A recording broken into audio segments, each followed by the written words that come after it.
and welcome to Dear Franny, the podcast of uncommon conversations about love. I'm your host, Francesca Hogi. Hey.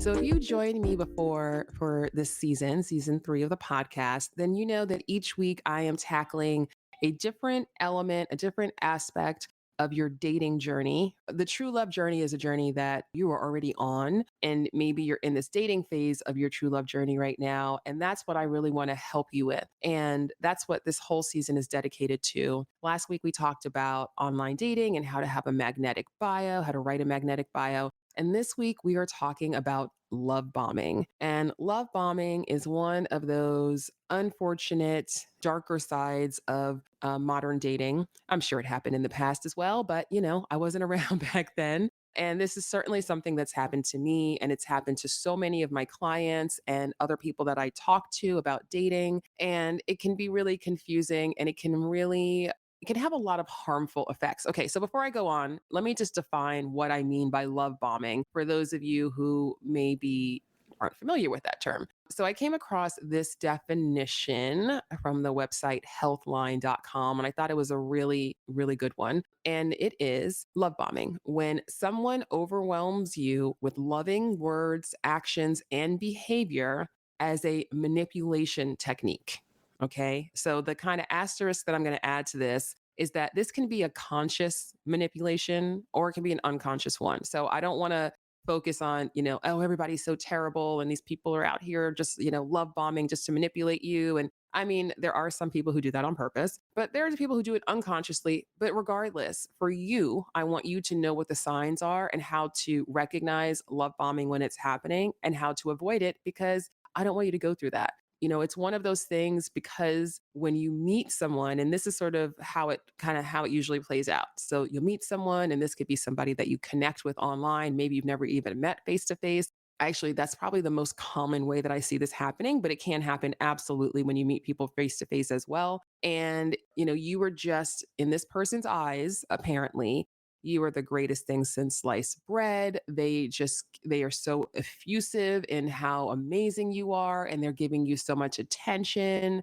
and they're making all sorts of allusions to the future, and saying things like, well, one day, you'll meet my parents, and you'll find out for yourself, and making these kind of offhand comments that feel like, oh my goodness, this person is really into me, and like this might be the one. And one of the ways I often hear this described from people when they're telling me about this is that it feels like a fantasy. It feels like a movie. It feels so romantic. It feels like, oh my goodness, finally I have somebody who's doting on me and they are just, telling me how great I am. I mean, in some extreme cases, people are saying, I love you when you just met them. And maybe you haven't even met face to face yet, right? In other cases, they may not be saying, I love you, but they're still really giving you all of those loving actions, right? So it's a lot of attention, a lot of compliments, maybe gifts. But one really key piece of this, because I don't want to take away the romance and say, oh, if you meet somebody and they're crazy about you, they're love bombing you and run. That is not what I'm saying. So please listen to the rest of the episode because I'm going to go through 5 things for you to keep in mind for you to recognize and to avoid this from happening to you.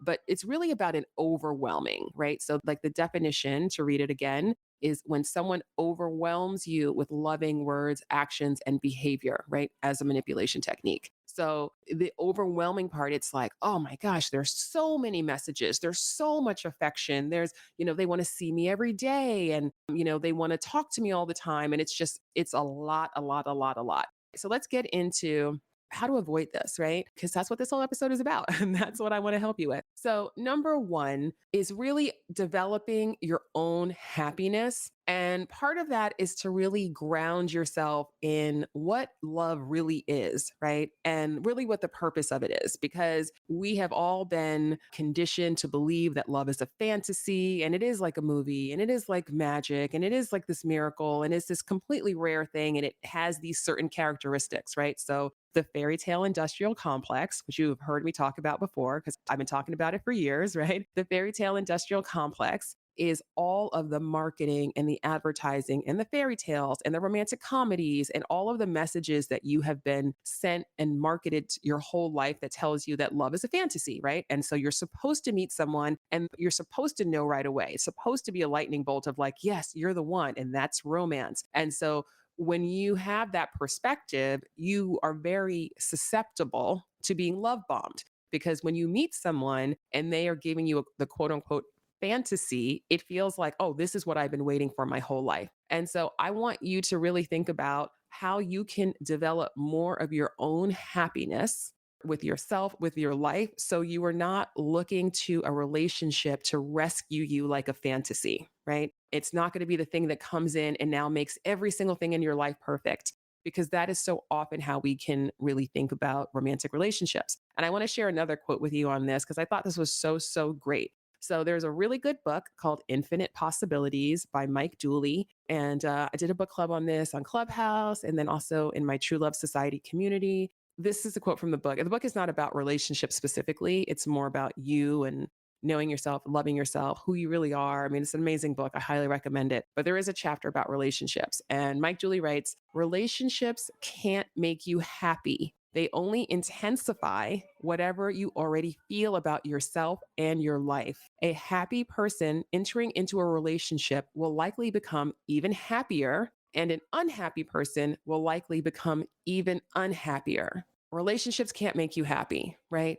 They can't. I agree with this so, so, so much because I've been in relationships where I wasn't very happy in my life and I got into the relationship. And after that initial, like, oh my God, I'm in a relationship. I have a boyfriend. Oh my God, I'm so excited. I finally have someone. After that wore off, it was like, oh, I'm actually very miserable. And in being in this relationship, because I think I'm still holding on to this idea that is the job of the relationship to make me happy, right? It's the job of my partner to make me happy. And so I've gotten stuck in that. But I've also, in my current relationship, I got happy. I figured it out, right? I learned the lessons. I was like, oh, I need to get happy. I need to start to cultivate that within myself. So when I come together with my partner, we are amplifying each other's joy. I'm not looking to him for my source of happiness. And I'm in, the best relationship of my life by far. And we have so much joy together. I'm individually happy. My partner is individually happy, right? So number one, how can you start to make yourself happier? Because then when you meet someone and they're like, oh my God, you're so amazing. And I can see myself with you forever. And you're everything I've been looking for. And I need to talk. You're kind of like, okay, hold on a second. Hold on a second. Right. Like I'm already really happy with my life. So you're more able to really assess the person for who they are and your compatibility versus the fantasy of, okay, now I'm going to be really happy. Okay. Number two is to really know the signs, know the love bombing signs. So, really, I call these like 0 to 60 behaviors. And so, what I mean by 0 to 60 is, you just met someone, you don't know each other yet, you don't know each other's character. And I'm a romantic person, I believe my mother will tell you that she fell in love with my father at first sight, right? And I believe that. And I absolutely always want to hold space for those moments. However, even if somebody is your person, even if you had that lightning bolt and it's not just, chemistry leading you astray, but it's actually, oh, wow, this is actually the person who I'm supposed to be with, that's okay. You can slow it down. If they're the person that you're supposed to be with, they're going to be that person a month from now, 2 months from now. You don't have to go 0 to 60. You don't have to say, we connected on an app on Monday, and by Thursday, we're telling each other, we can see each other together forever. You can slow things down. Okay. So that any of those 0 to 60 behaviors. So that's excessive communication. So if someone's constantly texting you, constantly calling you, constantly FaceTiming you, and that can feel very romantic, but also it can be very overwhelming and so distracting, right? So you're so distracted by this constant communication with this person that you're not really having the time to yourself to process. You're also not giving yourself and the other person the opportunity to see if this other person is in it for the long haul, right? Do they have the patience to actually slow things down? Do they have the patience to actually invest time in getting to know you and getting to know your character? Or are you feeling the pressure of, I need to talk to you all the time, and I need to be with you all the time, see you all the time, and it's like, again, overwhelming. So any kind of declarations of very strong emotions, and when you've just met someone, those promises or those insinuations of a future together, when you've just met someone. And when I say just met someone, what do I mean? I mean just met someone. I don't mean I've been dating somebody for 2 months and and they're talking about meeting their parents. I mean, yeah, it's a relatively new relationship, but you've gotten to know each other over the course of those 2 months. I'm talking about situations where you have not gotten to know each other yet. You just haven't.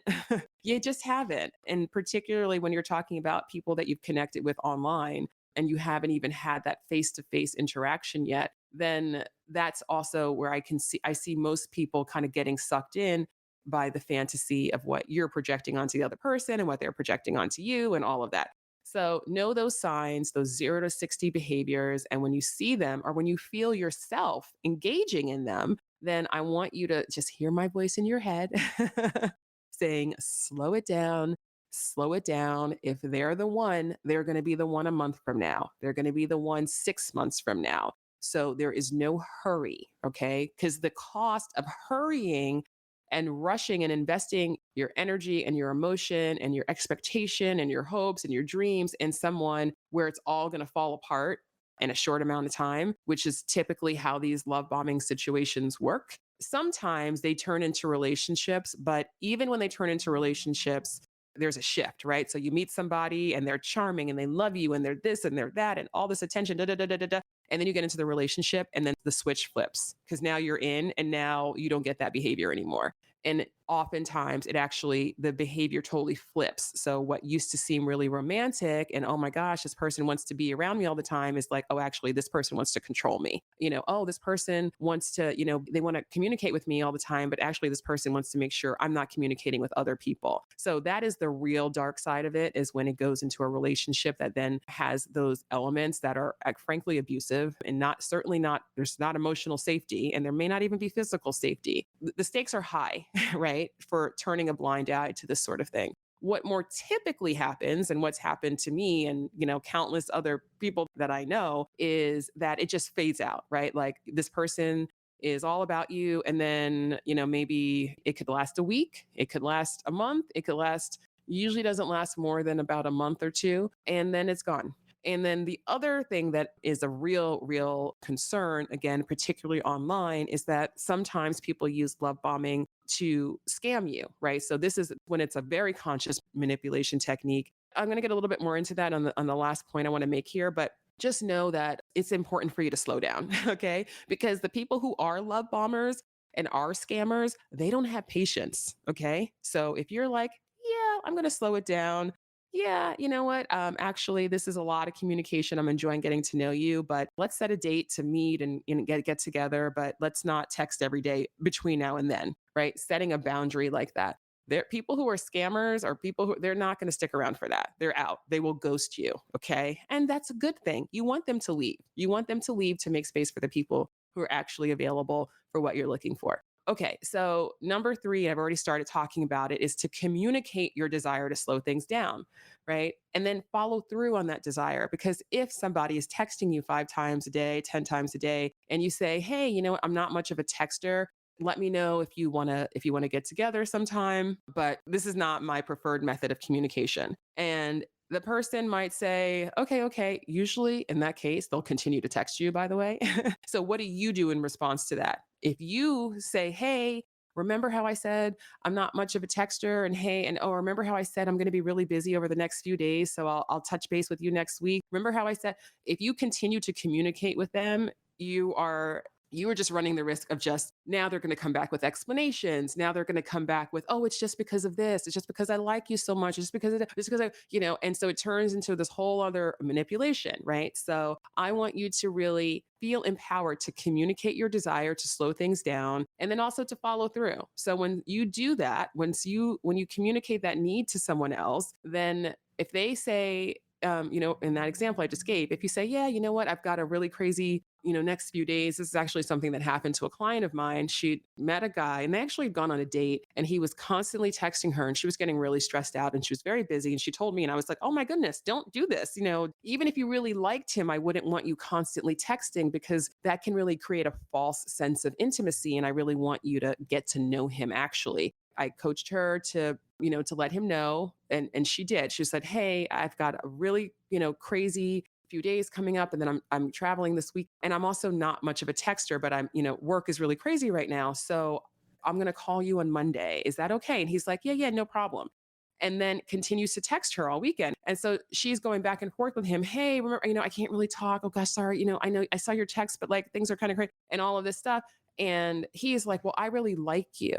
And so I just really like you. I just really want to connect with you." And he started doing all this stuff. And so she started second guessing herself. So you want to really pay attention to that. When you are expressing a need, which is what a boundary is, when you're expressing a boundary to someone and you're asking them, "Hey, can you please not do that?"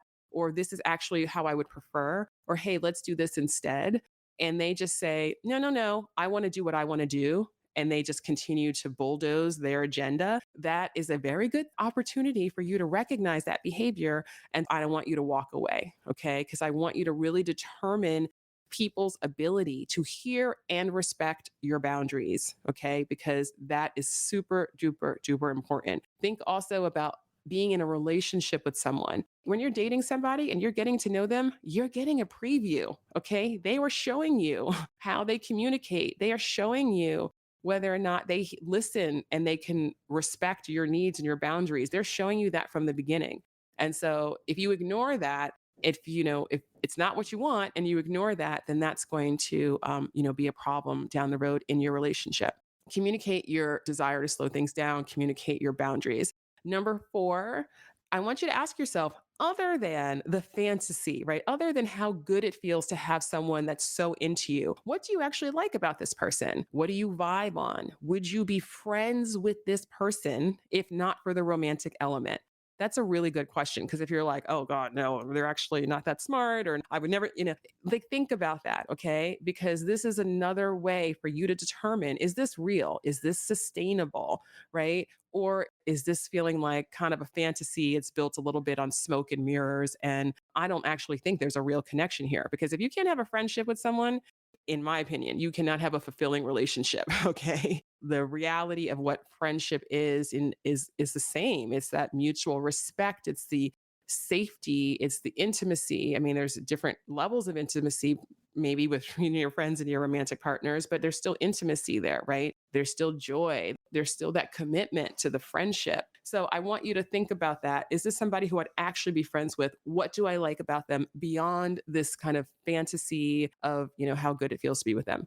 And then the last and final point here, and this is really, really important in terms of how to avoid love bombers. And I left this one for last because it actually could be the only one. If I had to narrow this list down to one, it would be this one, which is to develop your own self trust. So develop your own ability to trust yourself, to listen into your own intuition, because intuition is so, so important in dating. And so many people turn it off. Your heart is telling you something, your gut is telling you something, you've got a suspicion about something, there's something that doesn't feel right, and you push it aside and you push it aside and you push it aside. Listen, I've been there, I've done that, and it never ends well. It never ends well. So if you don't feel like you know how to trust yourself, if you don't feel like you know what your intuition sounds like, then that's the first order of business. How can you start to tap into it more? How can you start to slow things down when you're dating so you have more opportunity, right, to process your feelings? How can you pay attention to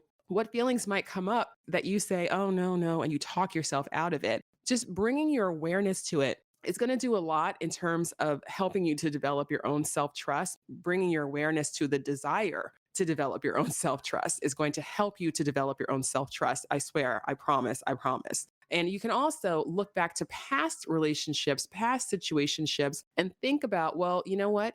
I actually did feel XYZ from the first date, but I pushed it aside. And then a month down the road, 2 months down the road, it turns out I was right. So listening to that intuition and learning how to trust yourself is like, I mean, that's just the life skill of life skills. Because once you have that, not only does dating become so much easier, everything in your life becomes so much easier. And you deserve that. And I really want that for you. So I really want to encourage you to develop that own trust in yourself and trust in your own intuition. To recap, how to avoid love bombers, being love bombed. Number 1, develop your own happiness.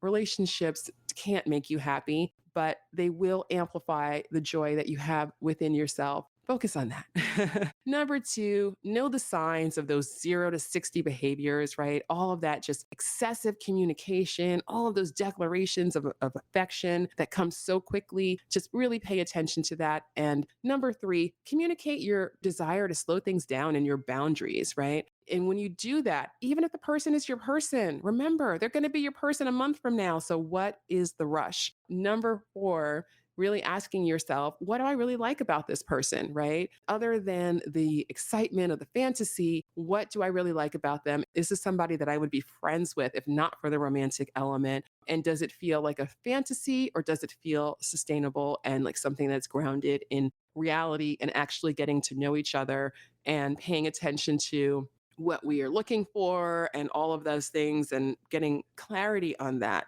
versus just thinking, oh, it's all going to magically work out. And then last, but certainly not least, most importantly, developing your own sense of self trust. And, another way of thinking of this is really belief and honoring your intuition. So I hope that this was helpful. And if you have not already subscribed to the podcast, please do so. And if you are not already part of my Clubhouse community, I would really love for you to join me on Clubhouse because each week on Clubhouse, we are talking about this very same topic that's coming out in this week's episode. So by the time you're hearing this episode, we've already had a conversation about it on Tuesday evenings for True Love Tuesday on Clubhouse. And I'm would love for you all to join if you haven't already. And if you're not familiar with Clubhouse, don't worry, go to the show notes. There's a link. It's an app. It's totally free. You can join my community. Like I said, everything's totally free. We have amazing conversations, and I would love for you to join us so we can go even deeper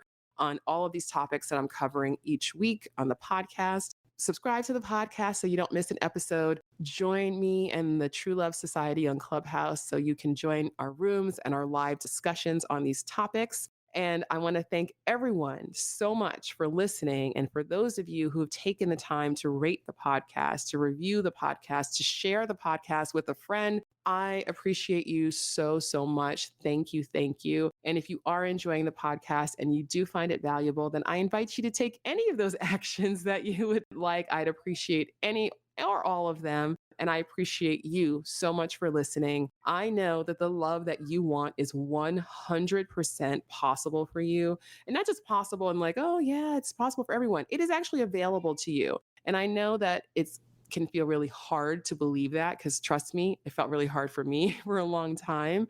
But now that I have this perspective and this experience and this knowledge about what it really takes to find true love, I 100% know that it is available to you.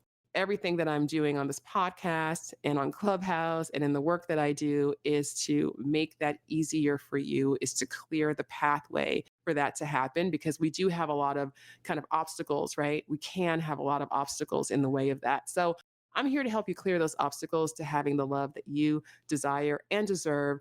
And I appreciate you so much for being here and trusting me to be a part of your true love journey. Wherever you are in the world, thank you for listening. Be safe, be well. And I hope to see you on Clubhouse or quote unquote hear you on Clubhouse because it's all audio. But I also hope to, interact with you maybe on social media. I'm at Dear Franny everywhere. The podcast is at Dear Franny on Instagram and Facebook. And I'd love for you to connect with me and with the show. So hopefully we'll be in touch soon. All right. Thanks for listening. Have a great day, evening, morning, wherever you are. Bye.